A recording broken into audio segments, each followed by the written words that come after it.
Get ready to master your life and achieve your dreams with Lifestyle Mastery, the show that will transform the way you think about personal development, business, and entrepreneurship, and explores the fascinating world of self-improvement with the guidance of the renowned expert, Dr. Sheila Smith.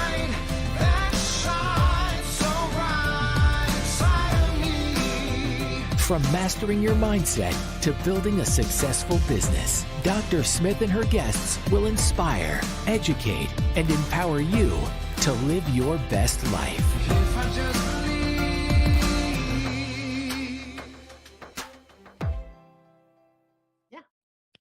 Welcome to Lifestyle Mastery. I am your host, Dr. Sheila Smith, and today I'm going to she's right here with me, so we're not even going to prolong the time.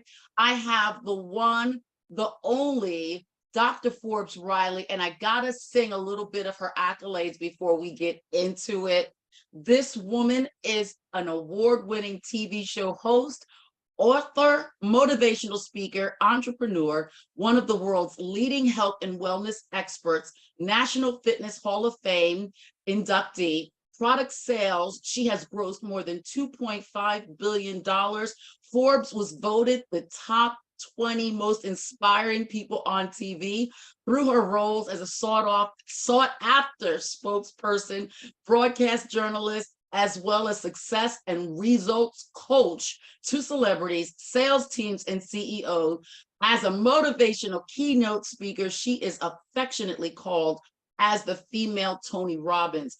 I gotta say, $2.5 billion, ma'am. You know what? You can read that all day. I'm just going to go home. I'm going to put my shades on. Going to hang out here going, man, she's fucking cool. I just want to hang out with her. I love it. Love it. Love it. You know, Dr. Sheila, thank you. Thank you.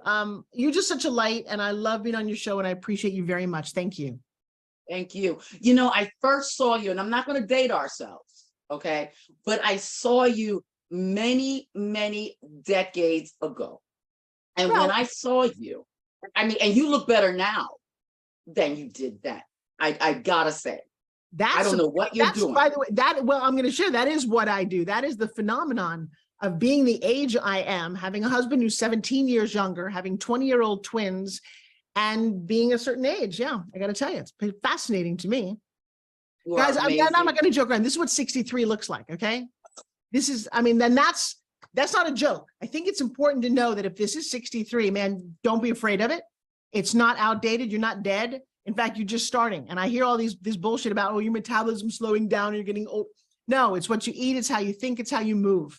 It's not a big secret. I had the luxury of hanging out with Jack LaLanne for like 8 years of my life. And the funny thing, his wife, he passed away about 12 years ago. His wife is still alive. She's 97. Oh my and I think Elaine said the thing I needed to hear. She said that her 60s were the best years of her life. And she was on the cover of her first book when she was in her 60s. And I looked at that and I'm like, because I was in my 50s, you're like, oh, shit, it's over. And all the newspapers will tell you it's over. And when she said that, I think I got a renewed sense of, well, screw it. I can't get any younger. That's what it says on my birth certificate, but I can look as good as I want. Oh my goodness. And you do. And I saw you in Reno personally, firsthand. And when you say energy, you were in competition with the energy with McKenna, who's 20 years old and my daughter. Yes, that's true. Yes. So what do you do? I want to get into all of the different things that you do, but can you touch on what do you do personally to maintain your youth? Okay. Number one, I stopped stressing about it. You know, I will tell you many years ago, and I just gave a speech a little earlier today, and I was touched by a gentleman who was crying. He was an older guy who came from Long Island like I did. And I told my story of growing up very ugly, having braces and being very antisocial as a young girl, and how it made me think differently. I don't have a lot of friends. Not that I'm not friendly and I know millions of people, but I don't listen to a lot of other people's opinions. My parents are gone for the last 20 years. My sister is gone. My dad and mom were only children, a very small little family. So I learned to rely on myself and to do the research and have these amazing dreams. My biggest issue though growing up was I was overweight. My mom was overweight. She was 260 pounds my entire life, diabetic. And I wrote a book. I created a thing called Eat. And by the way, it's not a big book, but it's a beautiful book. And it's a journal for what you eat and for what's eating you. So growing up for me, I was an emotional overeater, and that plagued me for a long time. I didn't have great relationships. I would come home and open the refrigerator and just stuff my face and then tell you that I was on a diet. I was lying to myself and everyone else, but you can see it. And I couldn't get it under control until I created this. This took 3 years to write. And what this is literally a book with no pages here. It's this.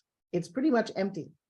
And what it is I don't like diets. Sheila, I redefined a lot of words for myself, and I want to start with that. Do you have it all, by the way? Do you have it all? No. Really? Oh, that's so sad. Well, that's because how do you define it all? I see where you're going. You were very quick to say no, but you have no idea what you said no to, because that's kind of a societal thing. I said the same thing, because growing up, all was 2.5 children and a dad, a husband who was a dentist and a Mercedes, whatever it was. I didn't have that. So I didn't have it all. Well, then I got very smart. And here's what I did. And I'm going to show it to you. I took the word all and I rewrote it. Okay. Because it doesn't have to mean what you think it does. And I took the word and I made ALL. Kind of see that? Yes. Loving life. You have a loving life? Yeah, I do. Well, then restate for me, girl. I have it all. I have it all. Wow. Yes, and all of a sudden, when you say that, your whole cells go, well, shit, I got it all. And you can say that and believe it. So then I took the word diet and I said, all right, this is a horrible word, DIET. Diet means starvation, deprivation, counting calories. It made me miserable. Yeah. I changed it. DIET, decisions I eat today. That's it. That's my diet. What I'm choosing to eat today. So when I wake up and make a conscious decision, how does my body need to start healing? Great. I start out with water or lemonade. I just like non-sugared lemon water, or I will do apple cider vinegar. Why? Gets your liver going, gets your body pumping. A lot of people wake up, first thing they do is giant scrambled eggs and bacon. They have coffee. Do you know even why you drink coffee? Do you ever stop and go, why the hell is there a coffee maker in every freaking house? It's bullshit. It's a convention that we created. I was over in Europe just the other day and everyone's drinking little espressos. Bullshit. If you put that kind of energy into your body, an hour or two later, you're dehydrated and you're depressed, because that's what super highs do. Well, if you get to a certain level and maintain it all day, are you a happier person? The answer is yes. Yeah. You start with a piece of fruit. Fruit's kind of great. You know why? There's no artificial ingredients in fruit. So mangoes and pineapple. And then I don't eat anything else after that for about 20 minutes so it can digest and go through your system. Do you ever eat a couple of cherries or a pear and you got to go poop? Guess what? That's what you're supposed to do.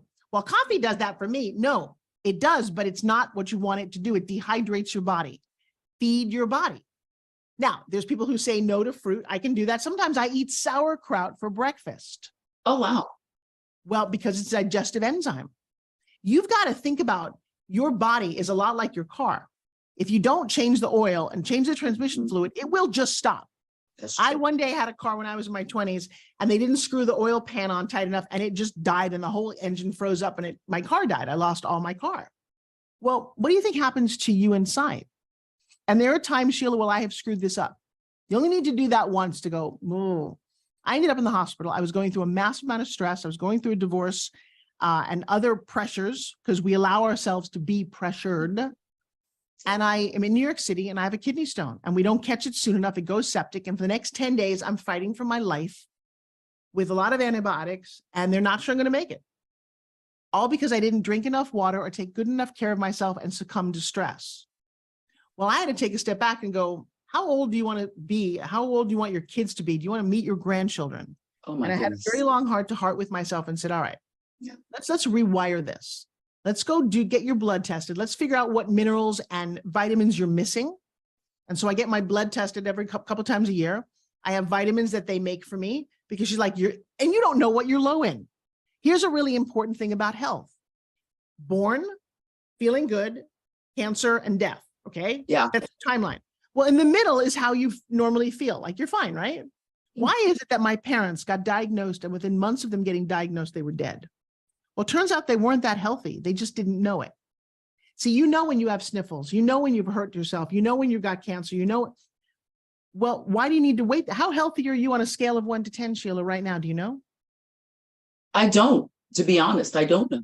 Well, see, you look very pretty on the outside and that's cool.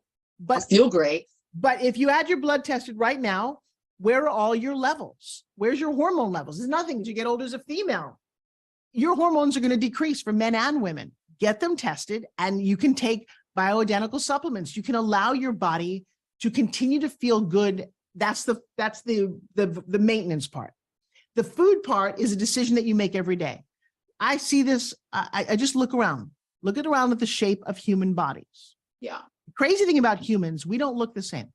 If you go in nature, do you know that all giraffes pretty much look like all other giraffes? All gazelles, even elephants. Elephants are not fat. That's what an elephant's supposed to look like. They are large, and they all look exactly this. You ever see a skinny elephant? No, only when they're mountain. You don't really ever. Right. But you've seen fat dogs and fat cats because they're taken care of by who? By humans.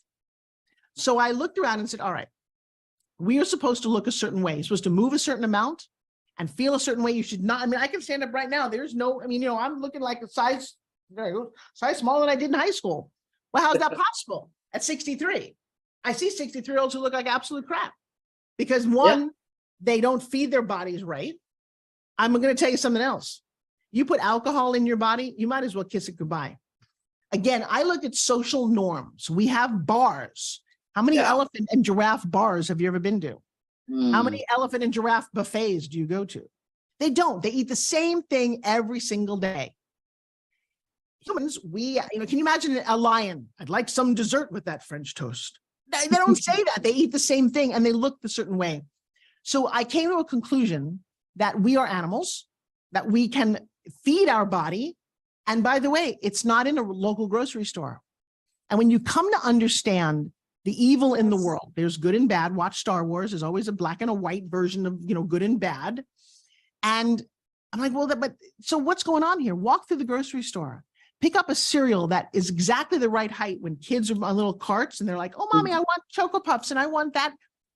The ingredients on those are enough to kill a horse. That's right. And laden with sugar, which shuts down your organs and messes with your adrenals. But we do that and we all think it's fine. It's terrible. The hormones that we're putting in milk and meat, it's having a huge effect on people right now. They're being born and they don't know. That's part of what's happening is hormones are all over the place. It's true. I took personal offense to this. And I said, you know what, I'm going to take a stand.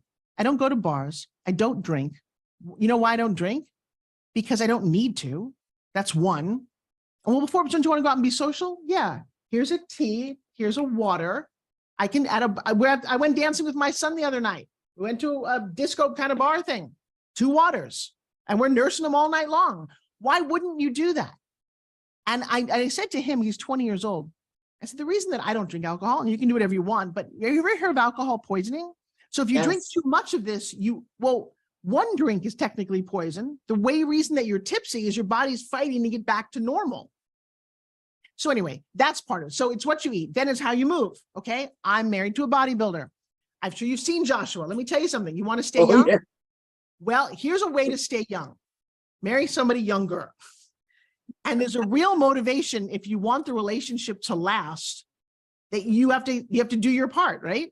That's right. Because growing old is a state of mind. And I'm going to share something with you. I took it to the extreme. And Sheila, I love doing this. He was like, oh, can I see a picture of your husband? Well, sure. And then I'll show them this. And I'll say, by the way, if you don't give me $100, if you don't say, wow, I'll give you $100. Sound fair? Sound fair. How many husbands can you do that with, right? All right. So, so this is my husband. What do you think? Oh my. Wow. Wow. You just got to say wow to that. You got to say wow to that photo. You just have to. Now, here's the crazy thing about him. He is obviously health and fitness is very important to him. But the universe is funny, Sheila. When he was younger, this is him a little younger, he was super fit. He loved working out. And I said, great. You are, a genetic freak, a gym rat, whatever you are. Then something happened during COVID. He's on his motorcycle and he gets hit by a car. See the guy on the left? Wow. That's him after 6 months of sitting in a wheelchair, June 2020, mid-COVID. And he said to me, take a picture. I said, baby, you don't want me to. He said, yeah. He said, when the gyms open up, I'm going to go back. This is an after photo of him, not a before photo. He went back to the gym and he said, and he had a goal. Goals are very important. He said, I want to be Mr. Olympia again. Wow. And watch what he did. He built back. He competed. Those are 2 of Mr. Olympia medals. And then he took a selfie of him. That's him on his 46th birthday. He said, this is my last photo at 45, so I can show people what I look like. He's not, he's not a 22-year-old anymore either, but he's definitely 17 years younger than me. And I don't want to look like his mom. So exactly. I wake up every day, and this is the most important thing that everybody can do. And Sheila, judging by how beautiful you are, you do this. You wake up with a sense of gratitude. Tell your body that you're 36 if you want to, so that the cells go, yeah, we're kind of young, we're kind of hip, we need to dress fun. I think about that all day, every day. And so my secret is love yourself. And I'll get into this. I should probably let you ask a question or not, but I got so much to tell your audience. But it's so good. I love the flow. It's so good. Keep going.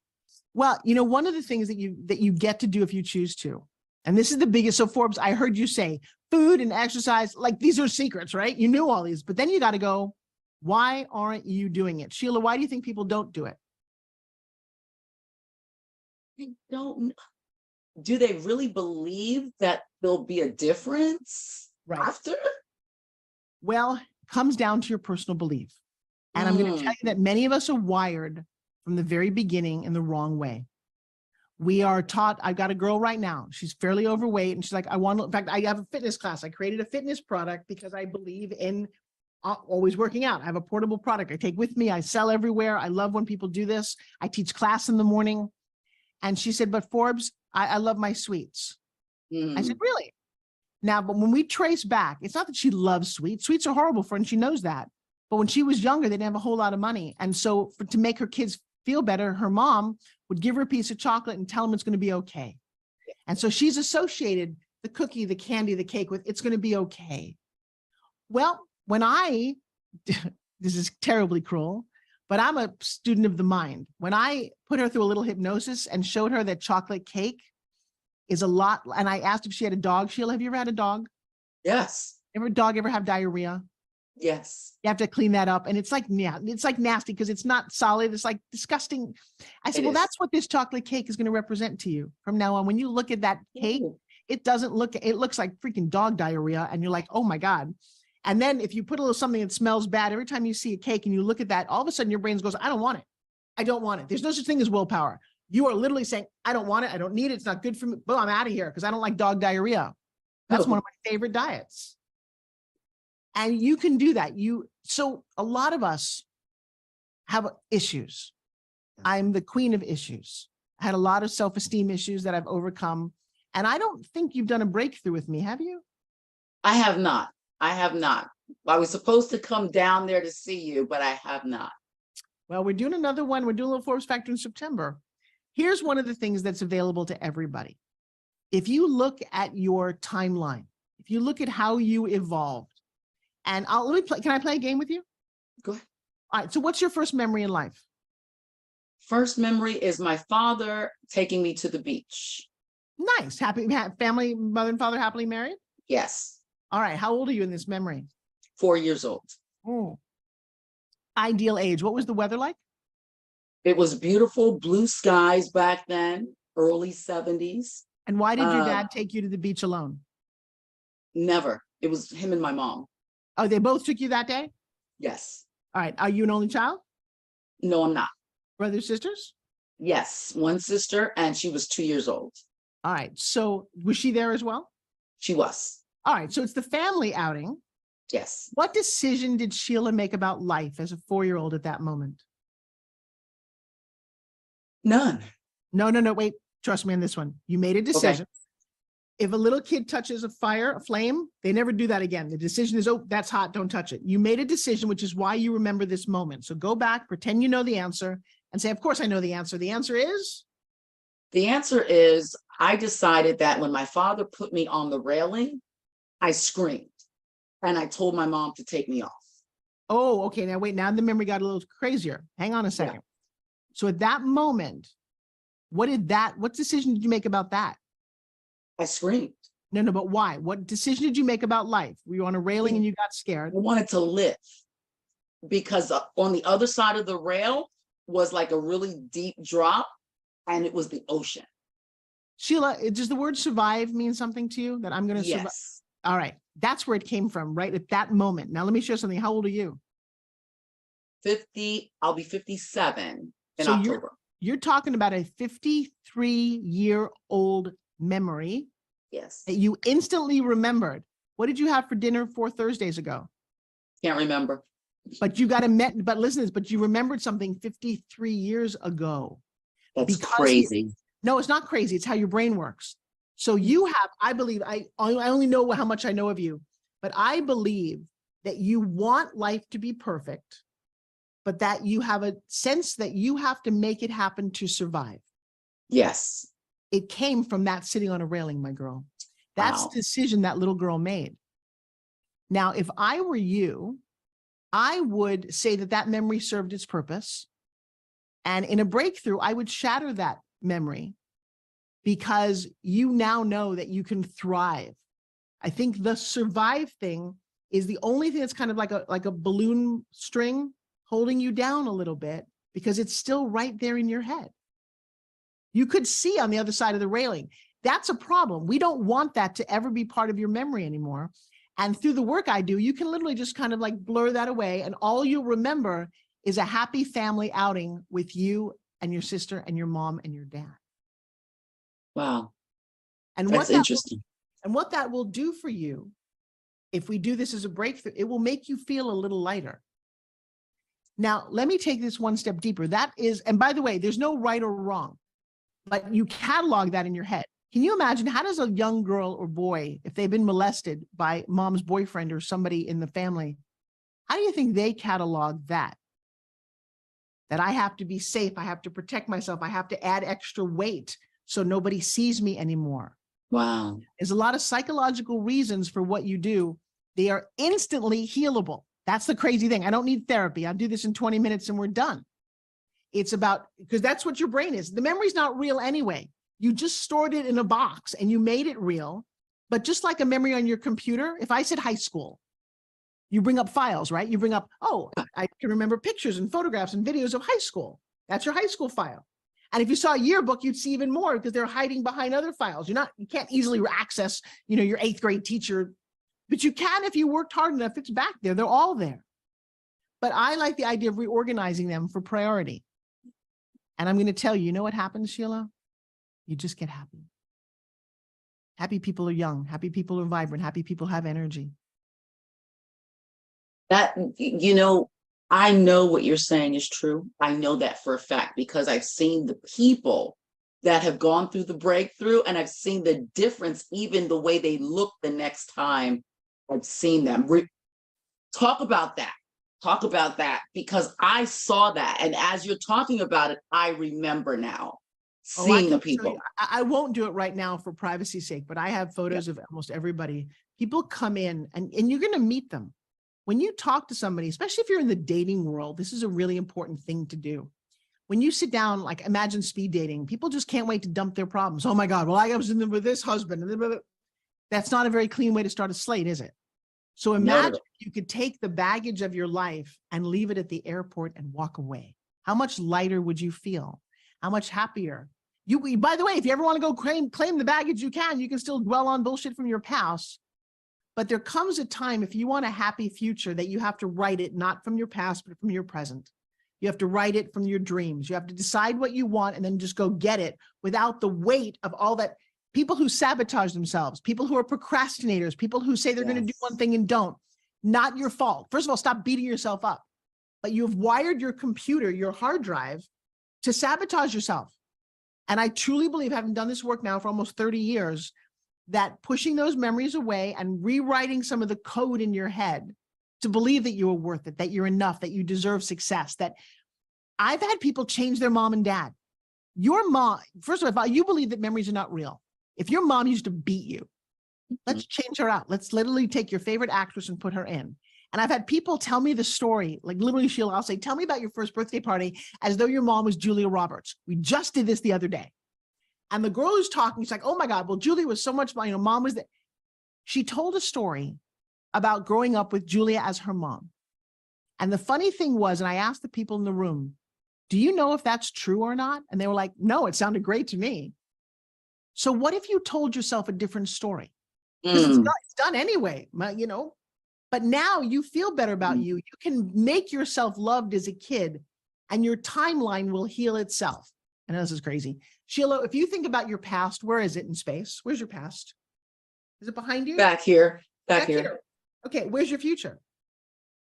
Right here. Oh, take your future right here. Put your hand on your future right now. Okay. And push it out. Push it forward. Oh, I like that. Your future's over there. It hasn't happened yet. This is your present. So now if the past happened back there, the future's over there, you're moving that way. Yes. A lot of people will say their past is right here. And I will have, that's the problem. We take their past and we physically, literally just do this with your hands. I know this sounds crazy, but all of a sudden see your future right in front of you and how glorious. Oh, you're doing this. I know, yes. I know. And it's kind of crazy how you do that. And all of a sudden, if you take your past out of your head and put it where it belongs in the past, yes, you are free to write a brighter future. Just saying. Woman, who are you? Who are you? Who is Forbes Riley? You know, I'm a child of a lot of tragedy and hardships growing up, who identifies with the phrase, life happens for you, not to you. I have come to an understanding through all my breakthrough work about how the brain works, about what hypnosis is, but more importantly, to understand that things happen to you. You label them good or bad. It's just things. And how you deal with them makes who you are as a person. And so if you dwell on a negative, oh, woe is me, why me? You're going to get the answer. Why not you? And so if everything that you go through that's positive, you go, that's cool. But if everything that you go through that's negative becomes a lesson. And over my life, I have unpacked, and I've done a lot of this work. I've unpacked a lot of the tragedy that held me down, that kept me feeling insecure, that kept me feeling less than. And, you know, and I'll just show you, because people look at me and go, Forbes, you know, what could you know? You look like you have it all. Well, exactly. I do, a loving life. But if I go one step further and I show you this, and you go, okay, so who is Forbes Riley? And I just have a couple of pictures here to share with you that I grew up, and I'm sure, Sheila, you can do the same thing. Look, you can put the pieces together, and it's fun to do this. I started out life, very loving family, but that house behind you is like 1,300 square feet, one bathroom. I didn't know that we weren't rich because I had love. I had a mom and dad who didn't drink. Nobody abused either one of us, me or my sister. And it was a very loving family. But my mom was 260 pounds. She fed us too much. And there were all kind of other issues, but we all have our issues. Mine was when I was 7 years old. It's me in kindergarten. I had a really weird mouth.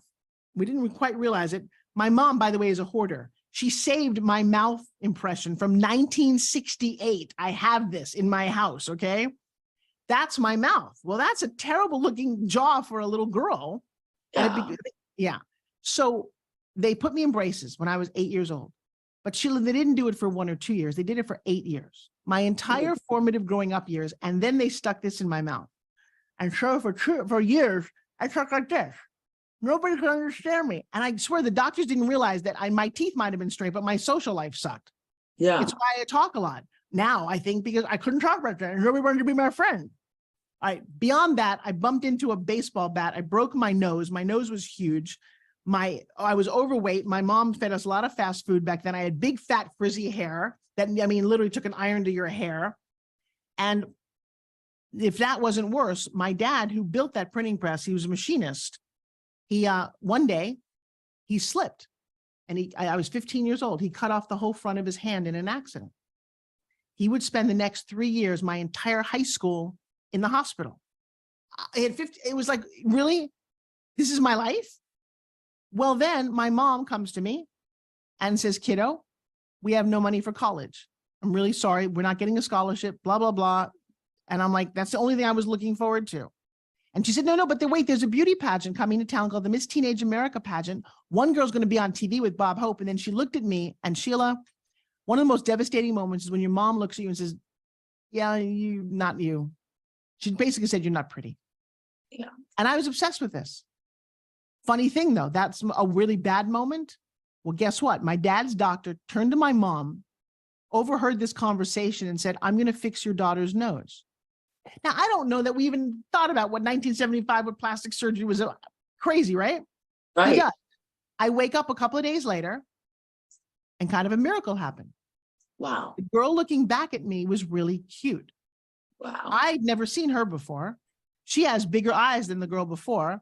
Her teeth, look, her smile is right side up. Everything about her just looks better. And somehow I got it in my head that I was going to win a scholarship and I was not going to I don't know where this came from. This was divinely, and I didn't have any money even for a dress. So I got a hand-me-down bridesmaid's dress in powder blue. I enter the competition. I have an intention that I'm going to win this thing. And guess what? I did.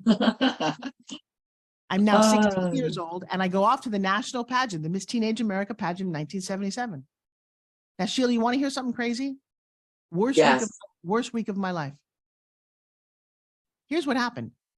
And it's kind of a crazy story. When I was 10 years old, and I think you'll appreciate this. When I was 10 in my hometown, and now it's funny because this is now 50 years later. That's how, it's crazy how many years later. It was Jewish and Italian. Everybody was white. It was pizza, pasta, and matzah. Right. And in 1970, there were no Black people. There were no Chinese people. Nobody else. It's just how it was in Long Island. That's right. But in the rest of the country, there was a lot of noise going on, right? And so I go to school one day and everybody who's got brown eyes has to stay after school, pick up the trash and do extra homework. And all the kids with blue and green eyes got to go home. Well, I got hazel eyes. And I'm like, look, hazel, they're kind of green. They said, no, you have brown eyes. You have to stay after school. You've got to clean up the mess, blah, blah, blah. A whole week. And I was getting pretty militant about that. We all meet in the auditorium at the end of the week and we're all yelling and screaming. And we sat down and the principal says, so how's it going? Yeah, not fair. How dare you, blah, blah, blah. And he said, let me tell you something, guys. You can't change the color of your eyes. It's like, okay, there's people in this country who can't change the color of their skin. And they're being put down just because of how they look, not who they are. Well, I was 10 years old when I got that message loud and clear. Now, two things happened to me. One, when I was 20 years old, blue contacts came out. And I will tell you what, in my little pea brain, I wanted blue contacts because I kept thinking blue might be better. And it's an interesting thing as you watch Michael Jackson going, he might think that maybe being lighter might have been better. Again, false notions, but when you get it in your head, right? Yeah. I got to my college. Now it's 1980. And there's a Black and white acting group. And you know what I did? And I've got an award in my studio. I put these two groups together because I remember feeling that doesn't work for me. I produced an inner city musical called The Me Nobody Knows, and it was multiracial. The school went freaking nuts and we produced it and it was a huge hit. Okay. But because of this pageant, here's what happened. At 17 years old, I'm in Tulsa, Oklahoma. On my little thing, you can ask your religion back then. I'm not very religious at all. I've never really have been, but it said Hebrew. I don't even know what a Hebrew, it's not even a religion. But but they brought in Southern Baptist boys to escort us. And it was the 1970s. And y'all have the funniest accent I ever heard. And I'm like, the fuck you talking about? I have an accent. That's how we talk in Long Island. What's wrong with these people? That's what we do. Yeah. Right. And that's how we sounded back then. And I'll tell you what, they didn't like me. Then when they found out my religion, they're like, yo, nice even for a Jew. Where your horns? How come all the Jews in my town are and I'm like hearing shit I've never heard before. I'm like, what is wrong with you? And it was only 2 Jews in the entire competition. And I'm like, this is just bizarre. Why are you guys not educated? I left with just a huge chip on my shoulder and an anger that by the time I got to college and I fixed that little play situation, when I met my first husband, we raised a little kid from South Central who was a little darker than my outfit. We got Dexter when he was 8 years old. He had a mom who had no dad. We took him on every weekend. He was the best man at my wedding. Dexter was just Dexter. But I'll tell you what's interesting. Dexter was really dark and my ex-husband is white blonde hair. And Tom would walk around saying, this is my little brother. And I talk around saying, this is my boy. In a time when it was not very accepted by either side, by the way. Spent a lot of time in South Central, until white faces we saw, only 2 white faces at church. I got shit for being white. It's like, really, this is just, I don't know how this ends well. And then Dexter, 20 years ago, was shot down and killed. Walking home from a haircut to church, right outside USC by another kid who looked just like him, but wanted to get into a gang. So the moral of that story is, I don't know. The moral of the story is I get to talk about it and that maybe those incidences in my life Trust me, the blue-green eye thing when you were a kid, not very pleasant.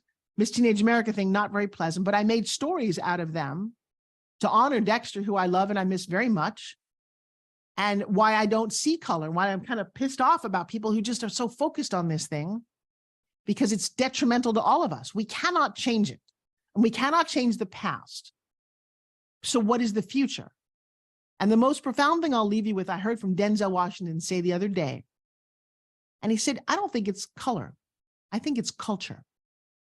And I had a moment going, wait, what does that mean? He said, well, Spielberg directed Schindler's List about the Auschwitz. That's right. And Martin Scorsese directed the Italian Goodfellas. Yeah. They could have done each other's movie. They're great directors, but they didn't. Because he was defending why he wanted a Black director to direct something he was doing. And he said, it's because culturally, a Black director will understand what a hot comb feels like on your hair when you're a kid, right? Ooh. Yes. A Jewish director understands when I say pizza, pasta, and matzah. And what if we embrace each other's cultures? Because the truth is, there's way more cultures than there is race. I go to New Orleans, there's a culture. I go to the South, there's a culture. You go to New York, there's a culture. You go to Italy, there's a culture. And I thought, we can do that. We can embrace each other's food and fashion. Go to Africa. I've been over there. I go to Dubai, I'm wearing different clothes. It's culture. And what if that was more fun than anything else, to eat other people's foods, to dance to other people's music? And this was a new concept to me, but I like it. I love that. And the reason why I love that is because I'm from New Jersey, the Jersey Shore, exit 105. And so I left, right? And so I know what you're talking about. I'm in Oklahoma now. I live in Oklahoma. So being from the North, the North Atlantic region, we saw all the different ethnicities, and we saw it. We ate the food. We loved it. We embraced it. It is just nothing like being home. But when you go out to other states, you don't see it as much. And so people aren't really as accepting, but I can honestly say it is getting better. It is getting better. I don't know about that, but it is a funny thing but see that imprint that you had on when you were young, that your culture is part of who you are. And the decisions that you made about what's comfort food for you is not comfort food for me or somebody in Oklahoma. And I think that we've not really talked about this. That is the bigger difference, because white is, I don't know what white is. New Jersey is one white, Florida is another white, California is a whole nother, and we all don't like each other either. That's the kind of crazy thing, like, those fruit and nut people out there. So it is about, but what if you did accept it? And I think even the way I eat, I'm always going out, we joke around, in China, do they call Chinese food just food? Right. So I don't know. I just wish that we could embrace this better, because it's such a joy when you do. It is. And I'm grateful for being born and raised in New Jersey, because of that same having to get together, having to, be together, learn each other's culture, because my best friends were Jewish. So we knew all of the holidays. We understood it.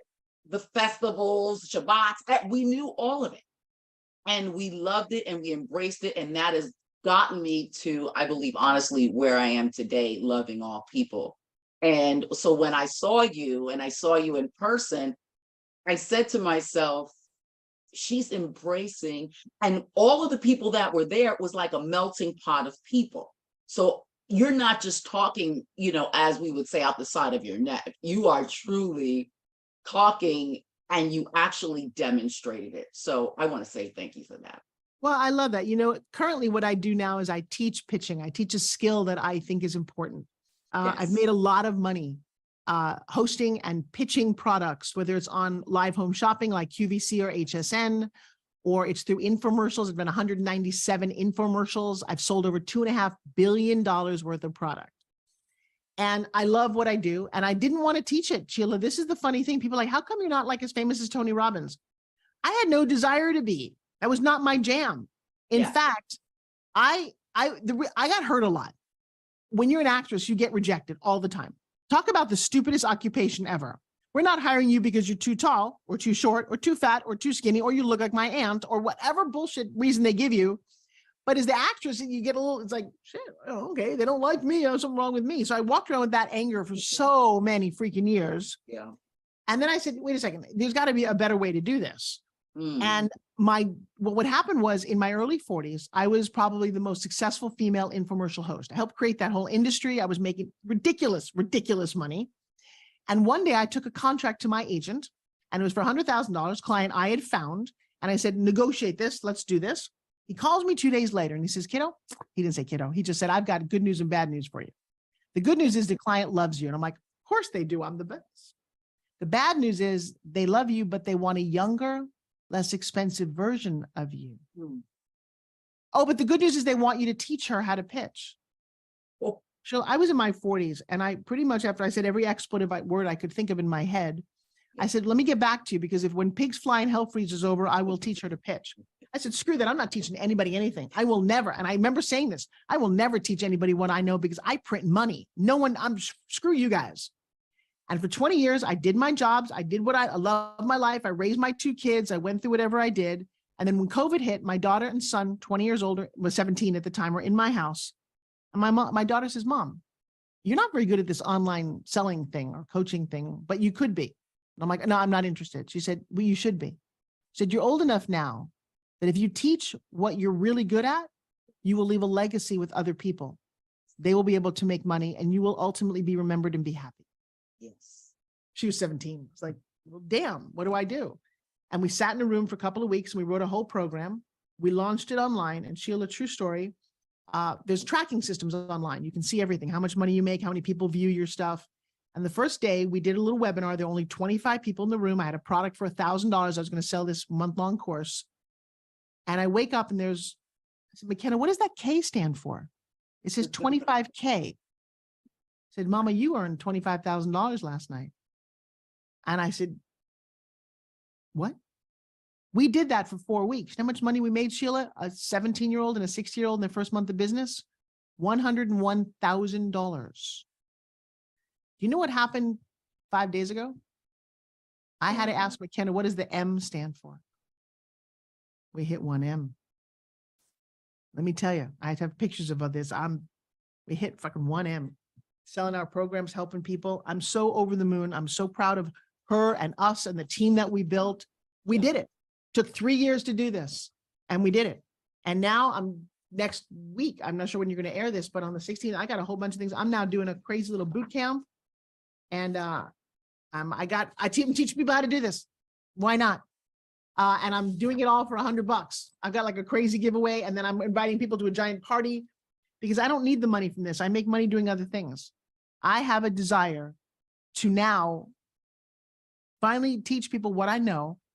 And there's one more thing I know. I love stories. My daughter took me to Greece last year because she made so much money. This year, she took me to Portugal. She's still in Portugal 5 weeks later, because we make money online and we teach people how to do this. I love older people who have no idea what the computer can do. Let me tell you something. If you're in your 50s, 60s, 70s, and I have 2 people in their 80s, I can make you money. I can get you a sense of, because you don't need to depend on other people.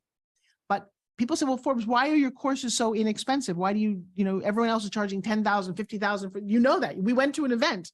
Oh, yeah. The price tag was astronomical for what you get. Yeah. And I watched a woman try to sell a woman who lived in a trailer park with no money, and a thing she didn't need, and charge her $18,000 for it. She said, why is that $100? I'll tell you why, Sheila. 2 weeks ago, I'm in Portugal. We're walking around a old castle, looks like Game of Thrones. And my knee hurts a little bit. And I'm feeling like I want an ice cream. I don't need ice cream, but I wanted an ice cream. I go into a store with my daughter, and I want a vanilla ice cream with, I know exactly what I wanted, and they had it there. And I don't have any cash on me. I go to pay with my credit card. The one said, no. It's only €1, and we have a minimum of €5 for a credit card. I said, it's okay. I'll pay you $5. No. We don't accept. No, can't do that. I said, I can't pay you $5 for an ice cream. No. I said, well, looked over there. There was a little girl holding an ice cream that she wanted. Her mom's looking for some money. And I said, you know what? We're going to buy your ice cream. And she's like, you're going to what? I said, yeah. How much is that? It's €1? Yeah, I'll buy the ice cream for her. And she's like, oh, that's so amazing and nice of you. I'm like, yeah, thank you. Then she said, well, but you've only spent €2. You need 5. I'm like, all right, this is ridiculous. I saw a woman getting a scoop of ice cream. I said, you know what, get 2 scoops. Seriously, I'm going to buy you 2 scoops of ice cream. It's like, why would you do that? I'm like, because I can. Enjoy your ice cream. You enjoy your ice cream. Here's your €5. And I left the ice cream store and everybody was in awe. They were like, this woman just bought us ice cream, like la, la, la. I said to McKenna, you know, I have enough money in my credit card. I could probably buy the entire town ice cream and not even think about it. And I realized how happy I'd made people, because I don't think we expect today, in today's environment, for a stranger to just be nice to you for no reason. That's what I want part of my legacy to be. That I'm going to start to cry. That there's somebody out there who just wants to be nice to people and doesn't want anything in return for it. In fact, wants you to thrive, wants you to be amazing, because I'm living a pretty damn good life. And too many people are just walking around suffering all day long. And I see it. If I can change that, let me buy you an ice cream. What would you say your last parting words to someone, because this show is geared to women over 40. What would your final words be to this demographic in particular? Number 1, go walk up to your mirror. Look at your eyes, your little lines, your mouth, your boobs, your waist, your hips, your legs, and say, I love you. Say, thank you. You've been with me my whole life, and I appreciate you. And if for any moment you want to say, oh, but that little cellulite, cancel, cancel, cancel. If you want to change a part of your body because you just want to, you're welcome to. You're welcome to go to the gym. You're welcome to suck it out. It doesn't matter to me. But you do not have the right to look at this God-given body that you've got in your face and say that you don't like it. Because I'll tell you what, if you do, God will take it away from you. And I see that all too often. And walk in that mirror and say, I love you. I love you just the way you are. I can make you stronger and fitter, but right now, today, you are enough. And some of you won't be able to do this. You'll want to.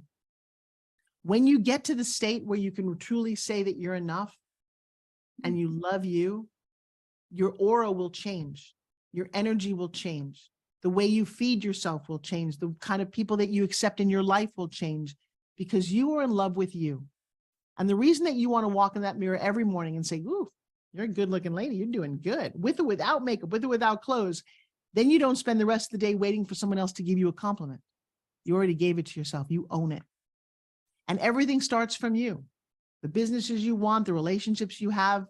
If you don't really love you, and the problem with our society is we are taught and told every day that we're not enough. The people in the magazines are too pretty or too skinny or too whatever. And that's how they make money. I don't make money that way. I say you're enough and we're going to make you money. So that's what I would say right here. I'm enough. I'm beautiful. I'm loved. I'm grateful. I'm here. And I'd like to help somebody else, and then go on with your day. How could these people get in touch with you? What is the best way that they can reach you, correspond with you, go to some of these courses? Because I personally have been through many of your courses, including the pitch.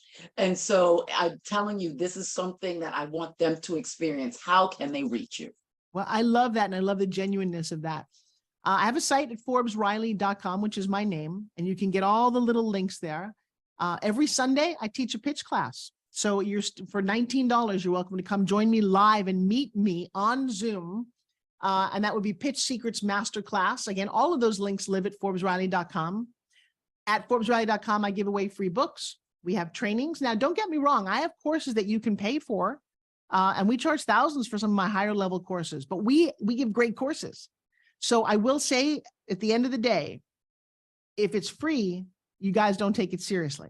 If you invest in yourself, and I highly recommend that you do this, especially if you're over 40, you learned a lot of things a certain way. Some of those things serve you, some of those don't. And I'm going to say without a coach, it's very hard to let go of things that you don't want to let go of. So one, start to invest. Just like you invest in the bank or you invest in real estate, you invest in you and that grows. And finding a coach is somebody who loves you, but enough to push you. And I will say, Sheila, having been around for a number of years, there's not a lot of female coaches, period. As a woman, I would find an amazing female coach. And I'll tell you why, because we're not men. Men are fine. I love them, but they're not us. And remember when I said about culture, Yes. Part of the cultural difference, there's a cultural difference between being a man and a woman. And I've had lots of male coaches, and I'll tell you what, they just think differently. They're a little bit more aggressive. And I don't want to be told what kind of box to fit in or how to play this game.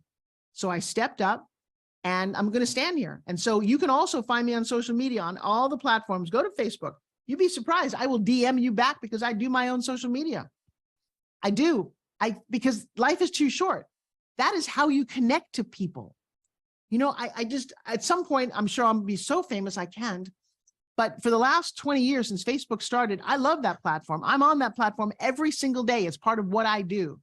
And I love that we can reach each other, talk to each other, inspire each other. We've got groups. And one of the things that I've now built, and you don't know about this, but I built a thing called the Inner Circle membership. And it's not open at the moment, but you can be on the waiting list if you want. And I created a place where we meet every Tuesday. And the first week is networking. The second weekend is topics where everybody gets to talk. The third week is everybody gets to teach something and practice their speaking. And then every month, at the end of every month, I do a breakthrough training. I used to charge $1,000 per breakthrough training. You get 12 of them as part of this membership. And then there's so many more bonuses. You get your pitches reviewed by my team. You get your social media reviewed by my team. And everyone in my world who signed up, we launched it. It was spectacular. I closed the doors to make it a little safe for a while. We're going to open again in September. Sheila, I created what I wanted, what I didn't see in the world.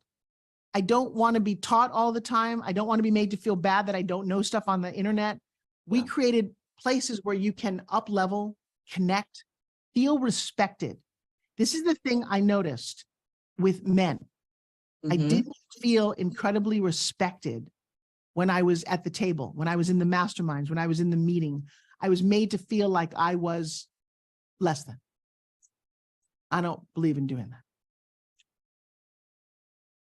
I don't know what this popped up, but I want to say that is so amazing. And when you talk about the pitch, and I know we have little time left, very little, but can you hit on why it's important to have that pitch ready at all times for your business? You know, we live in an age where you can instantly meet all people on summits or even just networking one-on-one. But Sheila, if I walk up to you and I ask you what you do, oh, well, I just do so many things. That doesn't help the relationship. I believe that in 60 seconds, you can make a relationship. I've done it my whole life. And if you start using this system that I created, one of them is I'm known as. Sheila, what are you known as? An author, TV show host, and a podcaster. You see how she shook her head no? Let me share something with you. That's not what you're known as. That's what you do. How about you're known as the ultimate connector? Hey guys, my name is Sheila. I know, but if you said it this way, and I'm known as the ultimate connector because as an author and podcast host, I've got one of the best TV, blah, blah. There's a way and a confidence. If you use one of the formulas that I have. Hey everybody, my name is Forbes Riley, and I'm known as the queen of pitch.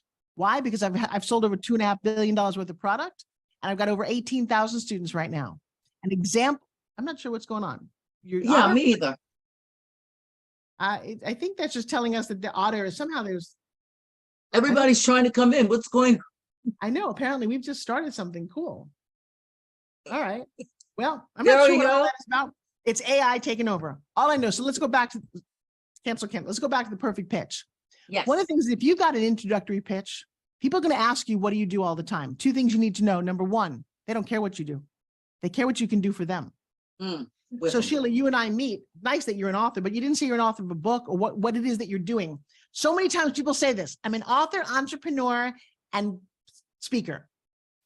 Good for you. Hey, you know what? I'm the author of a book about pitching from A to Z and how important it is to communicate with other people. I'm an award-winning entrepreneur. I've grossed over $2.5 billion. Now I speak on stages around the world. In one sentence, you know all this stuff about me. Here's a challenge. Ask somebody what they do and listen to the insanity. Well, all right, all right. So I do this and I do that. And I'm sorry, I don't really care. I don't want to hear the laundry list. And if there's a confidence in the way that you pitch, the next thing you want to know, and I love teaching this one, if you have a product or a service or an idea, if you can figure out why the other person wants it, not why you think they need it, you'll make a sale. All I know is people just increase their sales by 80% when you're in my world, because you are more interesting to listen to. You know, if I said you need to learn the perfect pitch, Sheila, that's terrible. But if I said, Sheila, do you want to go to networking events and introduce yourself with clarity and confidence? What's the answer? Yes, of You course. just want a yes. Would you, given if you could increase your pitch and really understand how to verbally communicate, what if I told you you could add a 0 to your income? Want to do that? Absolutely. If I get the third yes, she's signing up for my course. That's right. Too often, by the way, no one's ever taught this. I went on Amazon. There's no book about this. There's one guy who teaches pitching, and it's only how to get investors. Pitching is a skill that most people don't realize. It's not selling. I'm not closing deals. I'm closing relationships. I pitch every day, all day. When Joshua rubs my neck in the morning, honey, could you rub that? And he does. I pitched him. I win. So I'm just creating a life where people are happier and getting what they want. And so if you want to get more of what you want, reach out to ForbesRiley.com. I love it. It has been an honor to have you, Dr. Forbes Riley, and I look forward to having you on again in another episode. Thank you so much. Well, I just been one of the most beautiful, glowing women I've ever met from the inside out, Miss Sheila. I'm so grateful that you are doing this and bringing your love to the world. Thank you so much. You are welcome. Thanks for joining us on Lifestyle Mastery with Dr. Sheila Smith. We hope that the insights, tips, and tools shared in this episode have inspired and empowered you to take control of your personal and professional life. Remember, personal development and entrepreneurship are a journey, and we're here to support you every step of the way. Keep applying the strategies and techniques you've learned, and never stop striving for your dreams. We'd love to hear from you. Please share your feedback and success stories on our website or social media platforms. And don't forget to subscribe to Lifestyle Mastery for even more expert insights and inspiration. Thanks again for being a part of our community. We look forward to continuing this journey of growth and success with you. And we'll see you again on our next episode.